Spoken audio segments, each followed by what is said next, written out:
Selamat bertemu kembali dalam pemrograman 2 dan topik kali ini masih melanjutkan mengenai graf bagian kedua tentang penelusuran DFS, BFS, MST, dan lintasan terpendek. Seperti pada bagian pertama sudah kita ketahui bahwa aplikasi salah satunya adalah dengan menggunakan Google Maps. Ya. Google Maps itu menerapkan aplikasi graf ini ya, dengan lintasan terpendek untuk mencari titik dari satu titik ke titik yang lain, lintasan yang dapat dilalui. Nah, nanti akan kita pelajari bagaimana algoritma dari lintasan terpendek tersebut.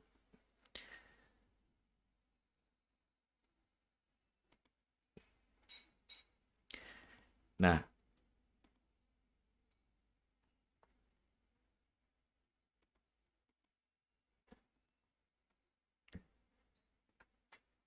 pada graf, ya, kemarin sudah kita pelajari bagaimana merepresentasikannya dalam bentuk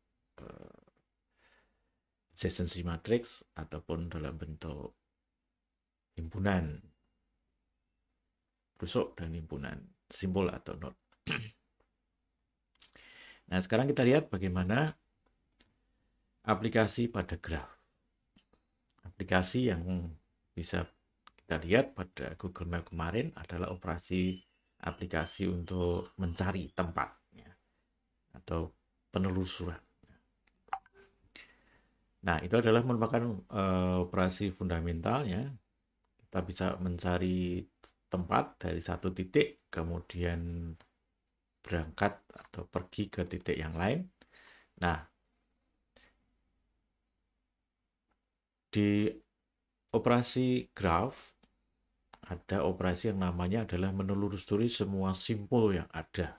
Nah, ini digunakan untuk nanti mencari mana yang paling efisien, mana yang paling optimum antara satu titik dengan titik yang lain kalau kita ingin menggunakannya dalam bentuk pencarian lintasan terpendek. Jadi misalnya dari peta itu ya, dari Bandung misalnya, dengan kereta api ya, berapa jumlah kota yang dapat kita tuju dari Bandung. Kita bisa melewati jalur ke Jakarta, jalur ke Yogyakarta, jalur ke Surabaya, jalur ke Semarang, dan seterusnya. Nah, banyak sekali kota yang dapat dituju dari Bandung. Nah, semua itu bisa kita nyatakan dalam bentuk graf. Kemudian, kalau kita sudah tahu posisinya dari Jakarta, dari Jogja ke Jakarta misalnya, kemudian mana jalur yang paling cepat? Jika diutamakan melalui jalan tol. Jadi kalau ada jalan tol dipakai jalan tol, kalau tidak, tidak gitu ya. Tapi bisa juga kita mencari jalur yang paling pendek. Jadi jalur tol itu kemungkinan jalurnya lebih jauh, tapi bisa lebih cepat gitu ya. Sehingga nanti atributnya adalah apakah jarak, apakah waktu tempuh. Nah, nanti kita bisa lihat bagaimana kita menghitung ataupun mencari jalur yang terpendek tersebut. Untuk penelusuran simbol-simbol dalam graf ada dua pendekatan utama, yaitu yang pertama adalah DFS, Depth First Search. Jadi akan mencari sedalam-dalamnya gitu ya, untuk setelah mentok atau sampai di ujung paling dalam kemudian menelusuri yang lainnya yang belum ditelusuri. Nah, metode yang kedua adalah yang BFS, Breadth First Search. Nah, ini adalah operasi tidak ke dalam tapi ke samping atau meluas. Jadi di situ akan diperluas, kemudian nanti pada saat sampai ujung kiri atau kanan, kemudian turun ke bawah atau mencari simbol yang lain. Sebagai contoh misalnya ini adalah graf ya dengan simbol A, B, C, D, E, F, G, kemudian ada rusuk di sini ya, bukan A, E, B, B, C dan seterusnya. Nah, kalau kita telusuri dengan DFS ya, Kita bisa berangkat dari salah satu titik atau simpul, misalnya di situ D. Nah, D ini bisa ke A, bisa ke D sendiri, bisa ke G. Nah, karena di sini tidak ada root, tidak ada akar, maka kita bisa berangkat dari suatu titik kemudian menelusuri yang lain. Nah, jadi bisa ke G atau bisa ke A. Contoh yang di sini ada melalui G. DG, kemudian E. Ya. Kemudian, nah ini bisa ke paling jauh, misalnya ke F. Ini yang paling ujung di sini misalnya. Setelah ini sudah sampai ujung, kemudian kembali meneruskan yang belum dikunjungi ke A misalnya. Kemudian ini sudah kunjungi semua, yang D sudah, berarti harus kembali ke sini, kemudian B di sini ya. Nah, sehingga dari D, G, E, kemudian F, kemudian A, B, C. Bisa juga kita mulai dari G.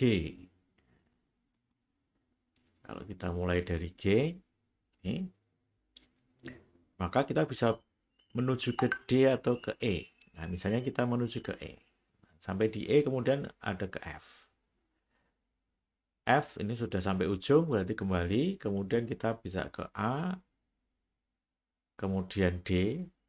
Ini sudah sampai ujung karena G sudah pernah dikunjungi, maka kembali ke sini. Sudah habis yang melewati A, kembali ke sini lagi, kemudian melanjutkan yang belum, yaitu B. Maka di sini ada B, kemudian C. Nah, kalau kita berangkat dari B, kemudian C ini selesai. Nah, kemudian dari B ke E. Jadi dari C, kemudian kembali ke B, karena B sudah pernah dikunjungi, maka kita tidak catat di sini, tapi kemudian dilanjutkan dengan E. Nah, E di sini, kemudian F, A, D, G. Itu kalau depth first search ya. Kemudian kalau BFS, nah, kalau BFS maka cirinya adalah kalau kita berangkat dari D misalnya, maka simbol-simbol yang berhubungan dengan D itu dikunjungi terlebih dahulu. Ya, sehingga di sini ada A dan G itu dikunjungi ya. Setelah itu baru simbol-simbol yang berhubungan dengan A dan G. Nah, misalnya dengan A dan G adalah E. Nah, setelah itu adalah yang berhubungan dengan E, yaitu B dan F, kemudian C. Ya. Jadi kalau DFS itu satu ditelusuri terus sampai ujung, kemudian balik. Tapi kalau BFS itu berarti satu kemudian yang berhubungan dengan dia siapa saja itu di daftar, kemudian baru dilanjutkan ke level berikutnya gitu ya. Nah, sehingga kalau kita mulai dari A, ini A, maka dari A itu bisa D dan E, maka kita daftar semua. D.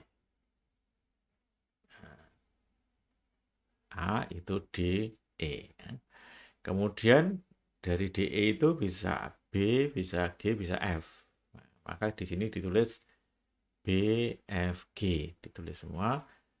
Kemudian setelah G itu habis, karena D sudah dikunjungi. Setelah F itu habis, karena D sudah dikunjungi. Maka setelah B adalah, setelah B di sini adalah C. Sehingga level berikutnya setelah E itu adalah B, F, G, C. Itu. Ya. Nah, kalau kita mulai dari E,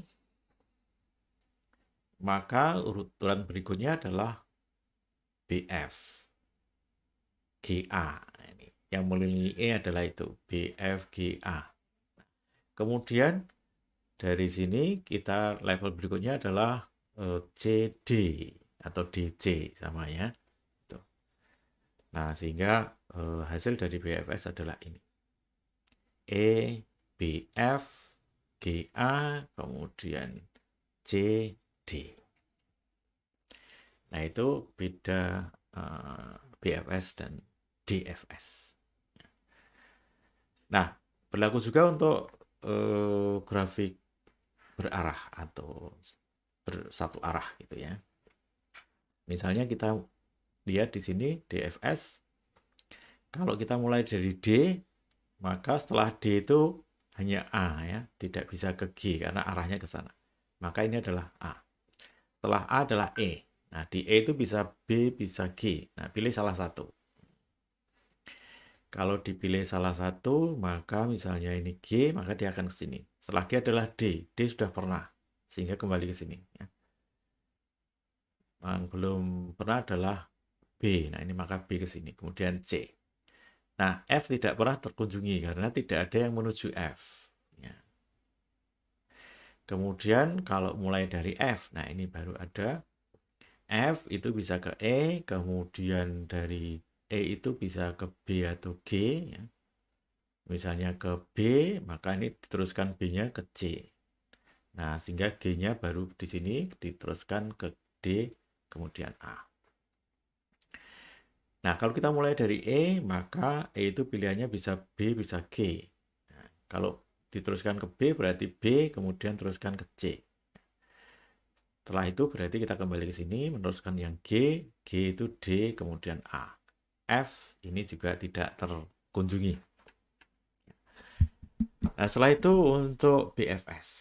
Nah, BFS ini seperti tadi bahwa kita menelusuri itu dari satu titik, misalnya di sini D, ke semua simpul yang berhubungan dengan D. Nah, kebetulan di sini hanya satu, yaitu A. Maka ya tetap di sini A. Setelah itu E. Nah, di sini E ya. Nah, di E itu ada dua, B dan G. Maka B dan G ditulis ini, urutan berikutnya ya. Kemudian setelah itu C. F juga tidak terkunjungi karena F itu tidak ada yang menuju ke F. Kemudian A, kalau kita mulai dari A, maka urutan berikutnya adalah E, kemudian BG.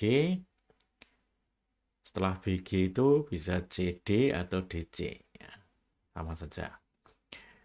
Berikutnya, kalau mulai dari E, maka ini E, BG, tulis bareng ya.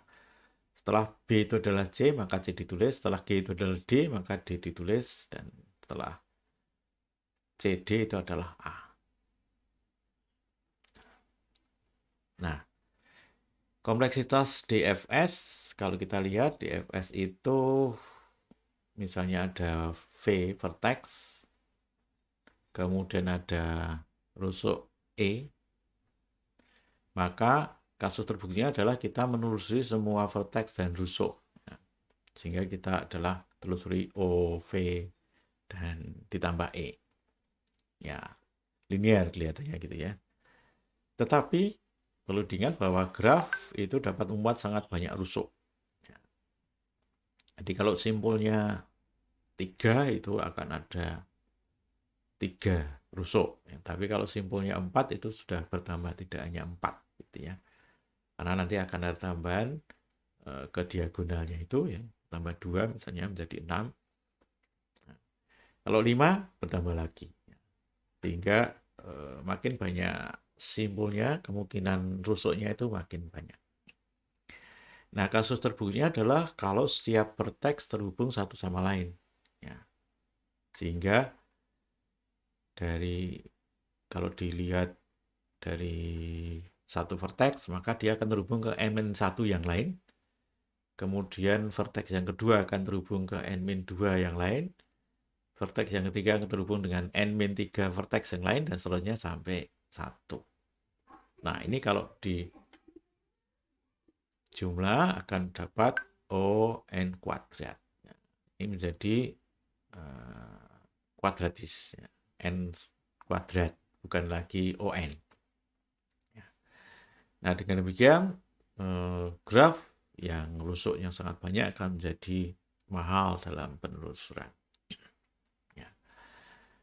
Kemudian untuk BFS. Nah, BFS itu sama seperti tadi, bentuknya ya. Kasus terbuktinya juga sama, O sama dengan V plus E. Sama seperti DFS. Nah, kemudian kalau untuk BFS, kalau rusuknya banyak, maka faktor pembanding sebanding dengan jumlah vertex. Ini juga menjadi kasus terburuk seperti di DFS. Ya. Jadi sama kasusnya, cuma urutan penelusurannya saja yang berbeda. Nah, baik, kemudian operasi yang algoritma yang sering dipakai juga adalah minimum spanning tree. Minimum spanning tree adalah tree atau pohon yang mencatat semua simpul yang terhubung. Jadi semua simpul terhubung. Nah, kemudian rusuk yang paling sedikit itu adalah disebut minimumnya. Nah, sehingga MST ini akan mengurangi jumlah rusuk ya, diambil yang seperlunya saja. Artinya masih dipertahankan bahwa semua simpul terhubung, tetapi jumlah rusuknya dibuat minimal. Maka disebut di sini minimum spanning tree.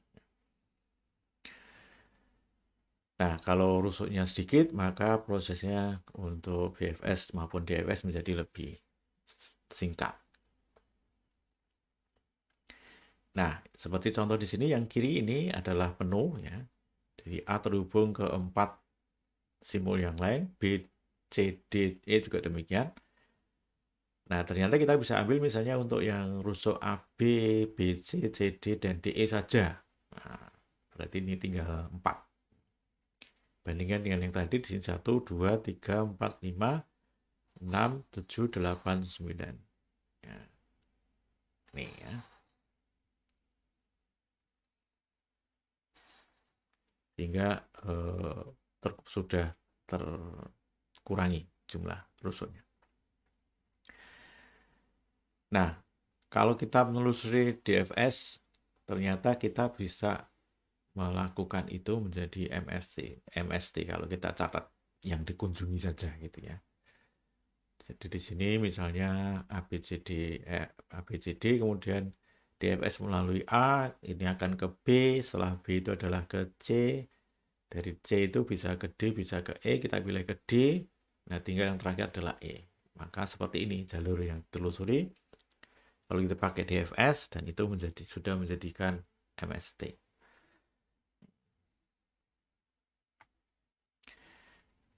Nah, jadi DFS dengan mencatat rusuk yang dilewati akan menjadi MST. Namun ada beberapa struktural ya untuk algoritma ini, algoritma untuk MST. Ya.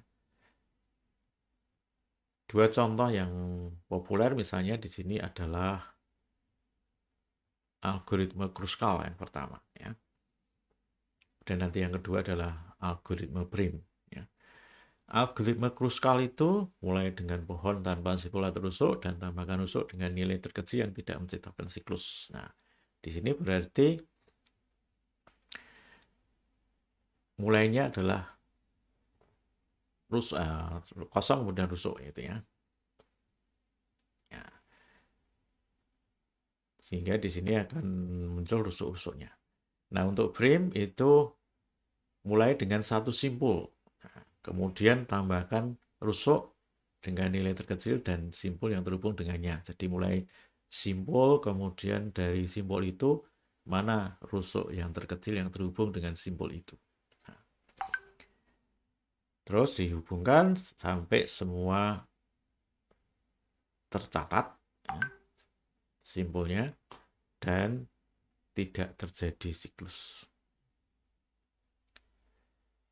Nah, algoritma lengkapnya seperti ini. Jadi misalnya untuk Kruskal itu T sama dengan empty spanning tree, kemudian E itu adalah set of edges, N itu untuk number of nodes in graph. Nah, kita lihat while T has fewer than N minus 1 edges, berarti sampai semua edge-nya itu, maka remove an edge of lowest cost from E.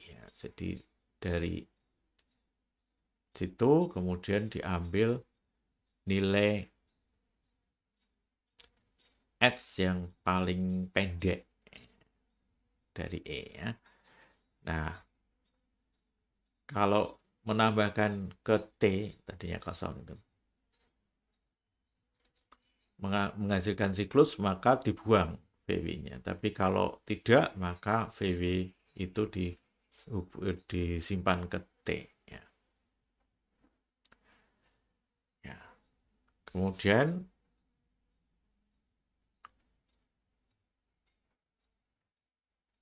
untuk menemukan rusuk yang biaya rendah dapat dilakukan hanya dengan mengurutkan rusuk.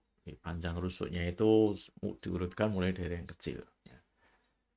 Kemudian untuk pengecekan siklus yang menjadi masalah ya. Ini untuk Kruskal. Ilustrasinya seperti ini. Jadi misalnya ini adalah graf ya. Ini masing-masing bobotnya tertera di dalam garisnya itu. Nah, kemudian dicari yang paling kecil atau paling pendek. Nah, itu di sini 2 gitu ya. Maka 2 ini dimasukkan ke T. Karena ini T-nya masih kosong ya. Jadi tentu belum tidak terjadi siklus. Setelah itu cari lagi yang lain. Ini 5 ya. Cari lagi yang lain 6. Cari lagi yang lain 6 juga di sini. Cari lagi yang lain ini. Kemudian ini 11 ya.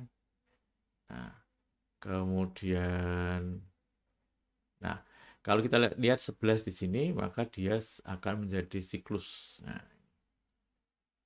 kalau ini menjadi siklus berarti tidak jadi gitu ya. Maka di sini batal ya. Maka cari yang lain. Ini 14 tidak menjadi siklus. Ini 14 akan menjadi siklus, maka ini akan batal. Kemudian 16 menjadi siklus, berarti batal. 18 tidak menjadi siklus, terpakai. Ya. Maka jadilah itu MST-nya adalah yang merah ini ya. Jadi rusuk yang merah-merah itu yang dipakai. Ini untuk Kruskal. Nah, kemudian untuk frame itu berarti mulai dari node tadi ya. Ini T spanning tree containing a single node S. Nah, isinya pertama adalah S ya. Kemudian E ini adalah set of edges adjacent to S. Ini rusuk yang tersambung ke S. Nah, kalau T belum berisi semua nodes, maka remove an edges of lowest cost from E. Nah, diambil yang pendek, kemudian kalau V itu sudah berada di T, maka edge-nya itu dibuang. Tapi kalau tidak, maka ditambahkan ke T. Kemudian add E, edges adjacent to W. Ya, di sini tambahkan lagi untuk yang berhubungan atau tersambung ke W. Tadi ke S, sekarang ke W. Ya. Oke, kemudian ilustrasinya. Ya. Untuk biaya terendah dapat dengan antrean prioritas ya, sedangkan pengecekan siklusnya akan terjadi otomatis. Nah, ini lebih efisien daripada yang Kruskal untuk pengecekan siklusnya. Contohnya ini, mulai dari D misalnya ya. Ini D. Setelah itu yang terhubung dengan D yang kecil. Nah, yang kecil ada 5. Nah, ini masuk ke sini ya. Setelah itu yang terhubung ke ini A, yang kecil adalah 7. Tapi kalau yang D itu lebih kecil lagi ada, yaitu 6. Maka kita ambil yang 6. Kemudian sekarang ada 3 node di sini, kemudian cari yang kecil. Dari yang terhubung itu, dan ini adalah 7. Nah, ini 7. Nah, kalau ini tidak, bukan rusuk yang terpilih, karena kalau ini dipilih akan menjadi siklus. Kemudian dari A, B, D, F, ini akan dipilih yang 8. 7 di sini. Dan ini akan tidak terpilih karena ini akan menjadi siklus. Kemudian dari sini ada 7, ini ada 8, 5, 9, 11. Nah, kita pilih yang 5. Di sini. Kemudian dari sini tinggal ini ya, 9 atau 11 ya. Kita pilih yang 9. Maka selesailah untuk MST dengan algoritma BRIM. Nah, kemudian untuk lintasan terpendek. Nah, lintasan terpendek itu digunakan cara atau algoritma Dijkstra itu yang populer misalnya, salah satunya ya. Nah, kita mulai dari B misalnya di sini ya.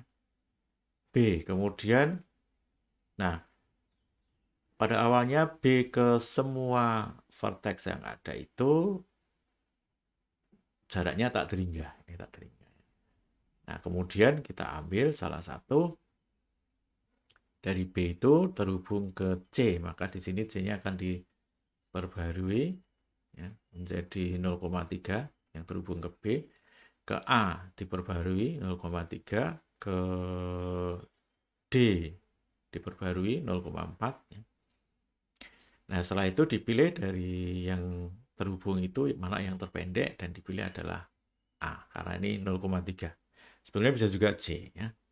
Tapi ini dipilih A misalnya. Setelah dari A kemudian ini ditandai dipilih A dasris ya. Setelah A kita bisa memberi nilai pada E, F karena ini ada jalurnya ya.